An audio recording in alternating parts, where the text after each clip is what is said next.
स्वागत छ यो नयाँ विश्लेषणमा। कहिले सोच्नुभएको छ ब्याङ्कमा राखेको हाम्रो अर्बौंको निक्षेप आखिर कसरी सधैँ सुरक्षित रहन्छ? सुन्दा एकदमै झन्झटिलो लाग्ने ब्याङ्किङ नियमहरू वास्तवमा एउटा अभेद्य वित्तीय किल्ला बनाउने नक्सा हुन्। आज हामी नेपाल राष्ट्र ब्याङ्कको क्यापिटल एडिक्वेसी फ्रेमवर्क 2015 भित्र पसेर हेर्दैछौँ, जसले हाम्रो कडा मेहनतको पैसालाई कसरी जोगाएर राख्छ भन्ने कुरा छर्लङ्ग पार्छ। अब यो 42 पेज लामो र प्राविधिक शब्दले भरिएको डकुमेन्ट हेर्दा जो कोहीलाई पनि अलि गाह्रै लाग्न सक्छ। त्यसैले आज हामी यसलाई एउटा किल्ला अर्थात् फोर्ट्रेसको रूपक दिएर एकदमै सरल तरिकाले बुझ्ने प्रयास गर्नेछौँ। तर यो एकदमै बलियो रक्षा प्रणालीको आवश्यकता रातारात महसुस भएको भने पक्कै होइन है।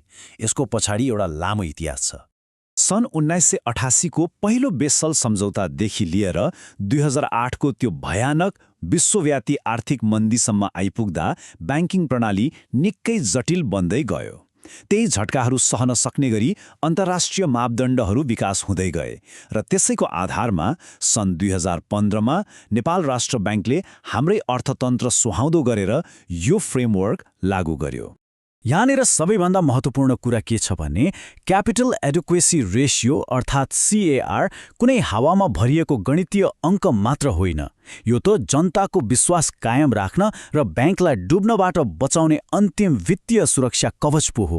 सरल भाषामा भन्नुपर्दा ब्याङ्कले जति धेरै जोखिम लिन्छ त्यति नै धेरै पुँजी रिजर्भमा राख्नै पर्छ। यो त ब्याङ्किङको सुनौलो नियम नै हो नि। अब आउनुहोस् हाम्रो यो वित्तीय किल्लाको पर्खालहरू ठडाउनतिर लागौँ।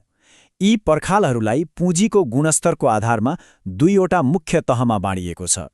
एकदमै ध्यान दिएर सुन्नुहोस् है। टियर 1 पुँजी भनेको यो किल्लाको स्थायी र एकदमै बलियो आधारभूत ढुङ्गा हो, जस्तै साधारण सेयर र सञ्चित मुनाफा, जसले ब्याङ्क चालु अवस्थामा रहँदा नै घाटा सहन सक्छ। अनि टियर 2 भनेको चाहिँ पूरक सुदृढीकरण हो, अर्थात् यसले थप टेवा त दिन्छ तर टियर 1 जस्तो पूर्ण रूपले स्थायी भने हुँदैन।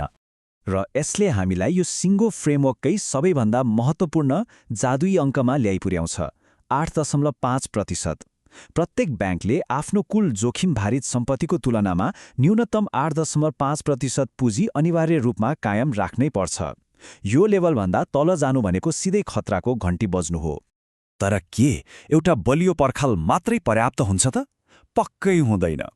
किल्लालाई सिधै आक्रमणबाट बचाउन एउटा सुरक्षा घेरा अर्थात् मठ पनि त चाहियो, जसले पर्खालमा प्रहार हुनुअघि नै पहिलो झट्का सहन सकोस्। यहाँ साँच्चै रोचक कुरा चाहिँ के छ भने नि, यो 2.5% को क्यापिटल कन्जर्भेसन बफरले ठ्याक्कै त्यही अतिरिक्त सुरक्षा तहको काम गर्छ।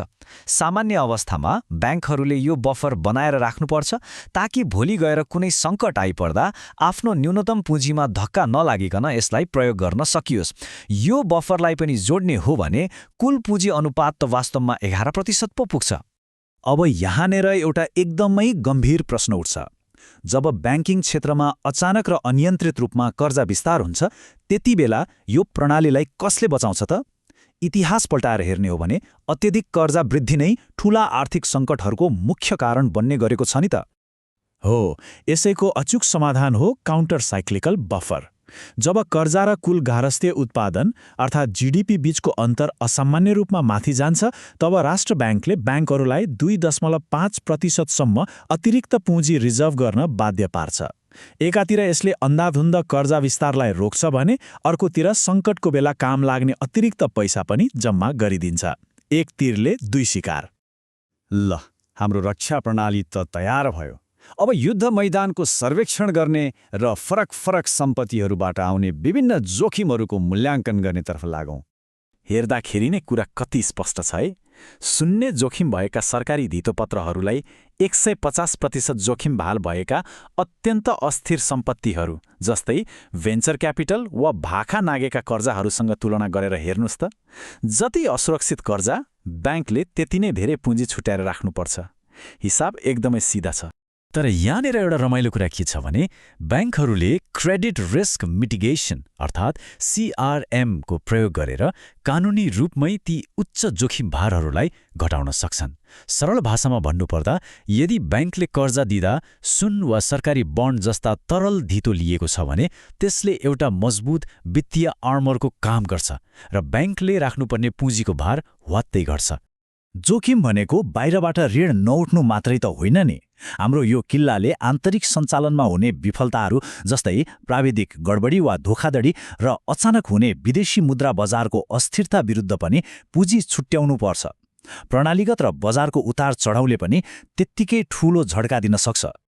सबै कुरा सेट भइसकेपछि अब पालो आउँछ निरीक्षणको, किनकि सुरक्षाहरूको अनुगमन गर्न र अनुशासन कायम राख्न एउटा अब्जर्भेसन टावर वा निगरानी कक्ष नभएसम्म त कुनै पनि किल्ला अधुरै रहन्छ नि, होइन र? यहाँ बुझ्नै पर्ने एकदमै महत्त्वपूर्ण कुरा के छ भने ब्याङ्कको उच्च व्यवस्थापन हात बाँधेर नियामक निकायको अडिट मात्रै कुरेर बस्न मिल्दैन। उनीहरूले ICAP अर्थात् आन्तरिक मूल्याङ्कन प्रक्रिया मार्फत सक्रिय रूपमा आफ्नै जोखिमहरू पत्ता लगाउनुपर्छ। सञ्चालक समिति र व्यवस्थापन भनेकै जोखिम व्यवस्थापनको पहिलो पंक्तिका रक्षक हुन्।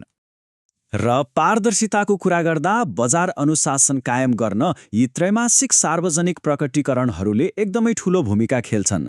यसले गर्दा लगानीकर्ता, ग्राहक र विश्लेषकहरू सबैले यो वित्तीय किल्ला कतिको बलियो छ भनेर छर्लङ्गै देख्न पाउँछन्। यहाँ भित्रभित्रै लुकाएर राख्ने कुरा केही पनि हुँदैन। अब हामी यो विश्लेषणको अन्त्यतिर आइपुगेका छौं। विश्वव्यापी अर्थतन्त्रले एकपछि अर्को अप्रत्याशित चक्रहरूको सामना गरिरहेको बेला एउटा गम्भीर प्रश्न अझै बाँकी छ। के यति सावधानीपूर्वक डिजाइन गरिएको यो फ्रेमवर्कले अर्को ठूलो आर्थिक सङ्कट आउँदा यी पर्खालहरूलाई ढल्नबाट जोडाउन सक्ला त? नियमन भनेको निरन्तर चलिरहने प्रक्रिया हो, तर यो ढाँचाले नेपाली ब्याङ्किङ क्षेत्रलाई एउटा जब्बर आधारशिला भने पक्कै दिएको छ। सोच्दै गर्नुहोला।